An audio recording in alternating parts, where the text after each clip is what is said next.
तेन त्यक्तेन भुञ्जीथा मा गृधः कस्य स्विद्धनं शैले शैले नामानिक्यं मौक्तिकं न गजय गजय साधवं नहि सर्वत्र चंदनम न बने बने। काव्य शास्त्र विनोदेन कालो गच्छति धीमताम व्यसनेन च मूर्खानां कलहेन निद्रिया वा।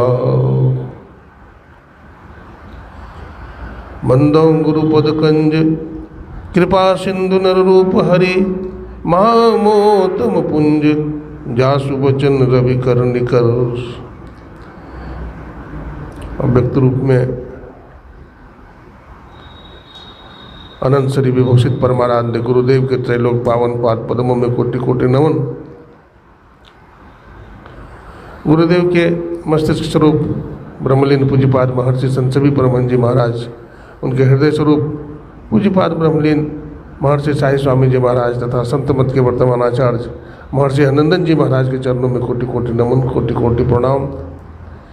आदरणीय हमारे स्वामी जी महाराज और इस यज्ञ को कराने वाले हमारे आदरणीय श्रद्धेय श्री रामनाथ बाबू, सत्संग प्रेमी सज्जनों, माताओं बहनों, सबों को नमन है, सबों को प्रणाम है।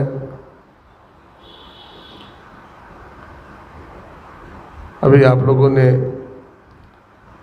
ग्रंथ पाठ के माध्यम से सुन रहे थे,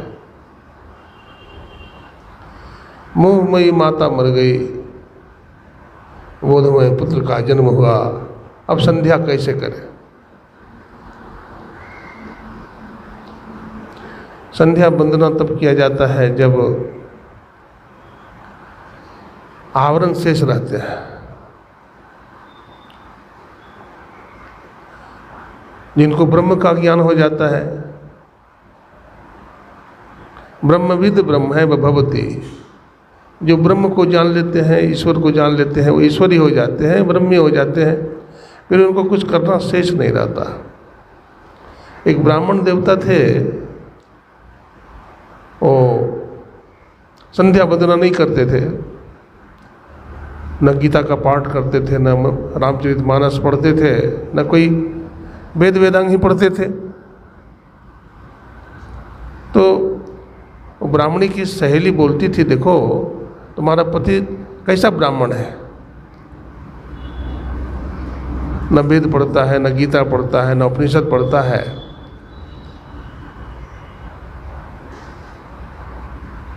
ये आंख बंद करके बैठा रहता है। तो ब्राह्मणी अपने पति से बोली कि लोग इस तरह से बोल रहे थे, तो उन्होंने कहा देखो हम आंख बंद करते हैं तो सदा सूर्य रूपी आत्मा का दर्शन होता है, ब्रह्म का दर्शन होता है, तो संध्या मैं क्यों करूँगा। संध्या तो वो करे जिनको ब्रह्म की प्राप्ति करना है, जिनके अंदर कुछ अज्ञान है, अविद्या है, मल है, लेकिन हमारे अंदर कुछ भी नहीं है। ज्ञान रूपी सूर्य सदा उदित रहता है, तो मैं संध्या कैसे करूं। संध्या करने के लिए गुरु महाराज बोल रहे, सभी संतों ने कहा संध्या करने से क्या होता है।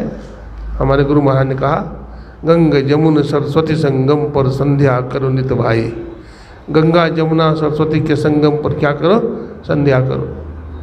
माई आँख पिगड़ा, दाहिने को पिंगला, इन दोनों के बीच में सरस्वती है। गुरुदेव कहते हैं फूटल मनुष्य बके भाग आ गुरु गम नाही लही। फूटल मनुष्य बके भाग गुरु गम नाही लहे। इसलिए उसका भाग्य फूट गया है जो ध्यान भजन नहीं करता है। इसलिए ज़रूरत है हम संध्या करें और त्रैकालीन संध्या कहा गया है। ब्रह्म मुहूर्त में करें, अपराह्न काल में करें और सायंकाल करें।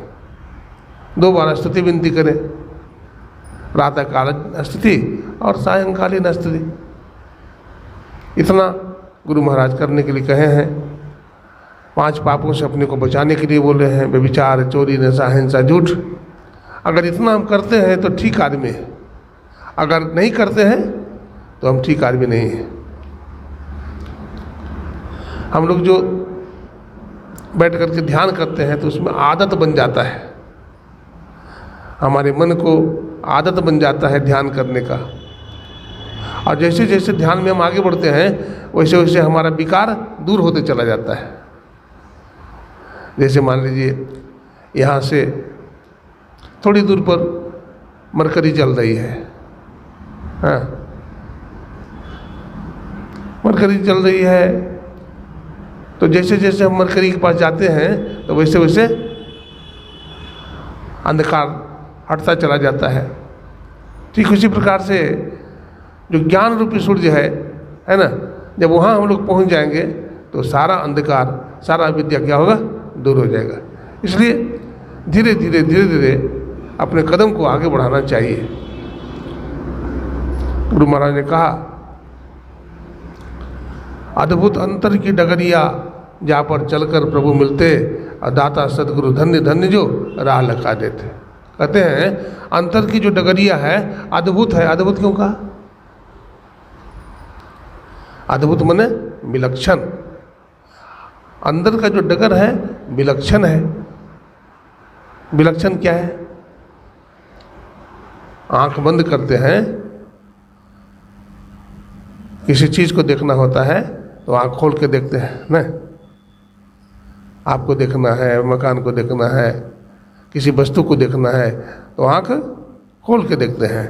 लेकिन ईश्वर को देखना हो तो आंख बंद करके देखेंगे, तभी ईश्वर का साक्षात्कार भी होगा, है ना, आंख बंद करके। इसलिए हमारे दादा गुरु ने कहा, बंद कराए पलक पट को, कहे बाहर में तुम मत भटको, और सीधे सन्मुख सुख मन बिंदु को, गवाया बाबा देवी ने, संतन मत वेद प्रचार किया, गुरु साहब बाबा देवी ने। थे अंध बने फिरते बाहर। अंध बने का मतलब क्या है? आंख बंद कर लो। बाहर के विषय विकारों से अंधा, हाँ, बाहर के विषय विकारों से, दुनिया के मायावी चीज़ों से अंधा हो जाना, देखते हुए नहीं देखना। महात्मा गांधी के 3 बंदर थे ना, एक ने आंख बंद किया, एक ने कान बंद किया, एक ने मुंह बंद किया। हाँ, मुंह बंद करने का मतलब बुरा मत बोलो, बुरी बात मत बोलो, बुरी बात मत सुनो, हाँ, अब बुरी चीज़ मत देखो। ये 3 बंदर 3 चीज़ सिखाता है। हम भी अपने बच्चों को अच्छा ज्ञान दें न। देखिए, ज्ञान बचपन से होता है। हम अपने बच्चों को अच्छा ज्ञान देंगे तो ज्ञान देने के पहले हमको सीखना पड़ेगा। देखते हैं कोई बच्चा घर में, माता पिता नीचे बैठा हुआ है, अब बेटा कुर्सी पर बैठी है, बहू कुर्सी पर बैठी है, उसको सिखाओ, हाँ, उसको सिखाओ, बेटा देखो ये मर्यादा नहीं है, तुम भी नीचे बैठो। माता के आगे, पिता के आगे, दादा के आगे, दादी के आगे जवान बेटा को कुर्सी पर नहीं बैठना चाहिए। बैठना चाहिए नहीं, ये शिष्टाचार है। अपने कहने में डरो मत, डरोगे तो अपने भी नहीं सीखोगे और बेटा बेटी भी नहीं सीख पाएगा। सिखाओ। ये जिंदगी जो है सीखने के लिए मिला है, जिंदगी सीखने के लिए मिला है। आदर्श परिवार होता है ना, आदर्श परिवार बोलते नहीं, आदर्श परिवार है, बहुत अच्छा परिवार है। आदर्श परिवार में ये सब सीखना चाहिए। अभी देखिए, एक सेठ जी थे तो 3 भाई थे, तो उनका पिता का बाईपास सर्जरी होना था। तो बाईपास सर्जरी होना था तो एक महात्मा जी वहाँ गए थे देखने के लिए। तो महात्मा जी उनको जानते थे, सेठ जी को भी जानते थे, उनका बेटा को भी जानते थे। तो महात्मा जी ने पूछा कि कितना पैसा खर्च होगा बाईपास सर्जरी में? तो उन्होंने कहा बाबा 7 लाख रुपये खर्च होगा। तो पैसा है? तो बेटा ने कहा बाबा हम तीनों भाई मिल करके 6 लाख रुपया दे रहे हैं, 2-2 लाख, और 1 लाख रुपया पिताजी के खाता में पड़ा हुआ है, हो जाएगा, काम चल जाएगा। देखिए अच्छा है, बेटा भी अच्छा ही है, मीडियम ठीक है कि पिता के लिए दे रहा है 2-2 लाख रुपया। लेकिन बेटा और अच्छा होता तो बेटा ये कहता पिताजी आपका जो पैसा है ना जमा लाख रुपया, उसको खाते में रहने दीजिए, हम लोग कुछ और बढ़ा के दे देते हैं और आपका ऑपरेशन हो जाएगा। अपने बच्चों को सिखाइएगा तब न सीखेगा, और नहीं सिखाइएगा तो बच्चा नहीं सीख पाएगा। सिखाना है, हमें अच्छा बनना है और परिवार को भी अच्छा बनाना है। देखिए वो इंसान कहलाता है जो अपनी गलती को स्वीकार करता है ना, गलती करके जो पछताए उसे इंसान कहते हैं ना। हर आदमी सुधरा हुआ थोड़े होता है, अच्छा आदमी भी सुधर जाता है, हाँ अच्छा आदमी भी बिगड़ जाता है, अब बिगड़ा हुआ आदमी सुधर जाता है। इसलिए आदमी सुधरता है जैसा माहौल में रहता है, जैसा संगति में रहता है, वैसा उस पर असर होता है।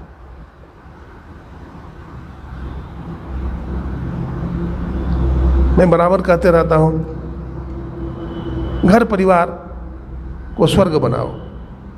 अच्छी बहू आती है तो घर को स्वर्ग बना देती है ना, और नासमझ होती है तो घर को नरक भी बनाती है। आदर्श परिवार का गुण क्या है? सास ससुर की सेवा करना, पति का आदर करना, पति की सेवा करना, बाल बच्चों का पालन करना। नहीं, एक सेठ जी ने अपना बेटा की शादी किया। अब बहू अभी नहीं है, उतना समझदारी नहीं है, तो बार बार गलती करती है। बार बार गलती करती है तो उसको समझाओ। जैसे तुम्हारा बेटा गलती करता है तो समझाते हो, बेटी गलती करती है तो समझाओ उसको, प्रेम से समझाओ, वो जरूर समझ जाएगा। देखो हमारे देश में 16 संस्कार है, तो विवाह एक संस्कार है गृहस्थ जीवन में। गृहस्थ एक धर्म है। नारी जो है 2 कुल को जोड़ती है ना। पराए घर से किसी से शादी किए हो, किसी कन्या को अपने घर में लाए हो, वो पराए घर की है, उसका भी दिल न दुखाओ, उसे भी प्रेम करो, वो तुम्हारी बहुत सेवा करेगी। क्योंकि हर में भगवान है, हर में भगवान है।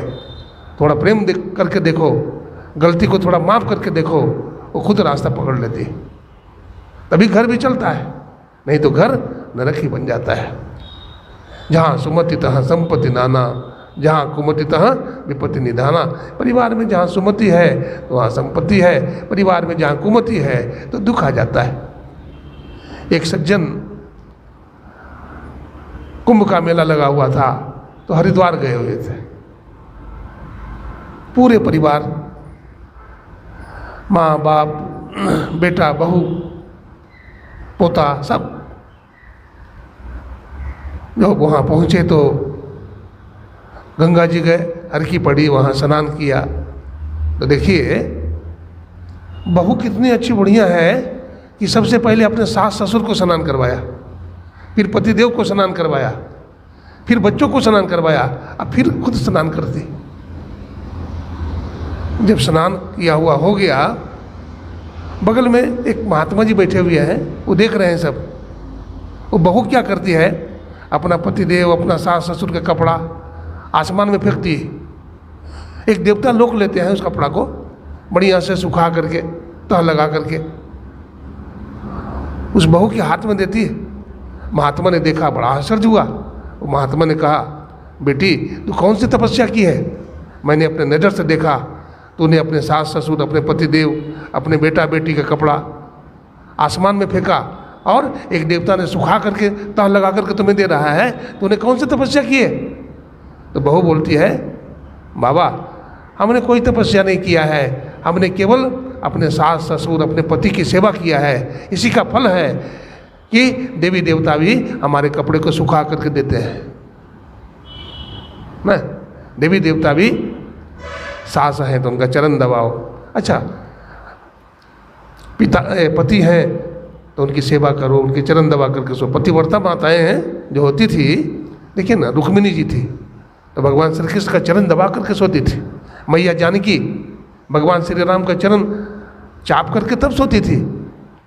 राम लक्ष्मण भरत शत्रुघ्न थे, राम लक्ष्मण थे ना वहाँ जंगल में, तो विश्वामित्र मुनि के चरण चाप करके तब सोते थे। ये सदाचार है, ये शिष्टाचार है। पहले लड़ाई नहीं होती थी लड़ाई घर में, पति पत्नी में लड़ाई नहीं होता था, बाप बेटा में लड़ाई नहीं होता था। क्यों? इसलिए नहीं होता था कि नारी पति का चरण दबा के सोती थी, बहू सास के चरण दबा करके सोती थी, तो लड़ाई कहाँ होगा? अब तो चरण ही नहीं दबाती है, न बहू सास के चरण दबाती है, न पति की चरण दबाती है, तो लड़ाई नहीं होगा तो क्या होगा बोली? इसलिए कुछ नहीं जान तो सेवा ठान, सेवा करनी चाहिए। जहाँ सेवा है वहाँ मेवा है, जहाँ सेवा है वहाँ सद्भाव है, वहाँ प्रेम है, और वहीं भगवान रहते हैं, क्योंकि सभी जीवों में भगवान समाया हुआ है। भगवान कोई मंदिर में बैठा हुआ नहीं है। अरे मंदिर में जो मूर्ति स्थापित किए हैं किसने बनाया, बताएंगे? किसने बनाया? मंदिर में जो मूर्ति स्थापित किए हैं वो किनका बनाया हुआ है? किसी आदमी का, किसी इंसान का बनाया हुआ है। लेकिन मानव के शरीर में जो जीव है वो किसका बनाया हुआ है? परमात्मा से बनाया हुआ है। तो मंदिर में जाके 2 घंटा मूर्ति से प्रेम करते हो और जिंदा जो भगवान है उसे नफरत करते हो। इस पूजा से भगवान खुश होने वाले नहीं है। तेरे पूजन को भगवान बनाए मंदिर आलीशान, तो जो डायरेक्ट भगवान है उनकी हम पूजा करें, उनसे प्रेम करें, भगवान तुम्हें यहीं मिल जाएंगे, मंदिर में जाने की जरूरत नहीं है। आज इतना ही सुनाया। बोलिए प्रेम से श्री सद्गुरु महाराज की जय।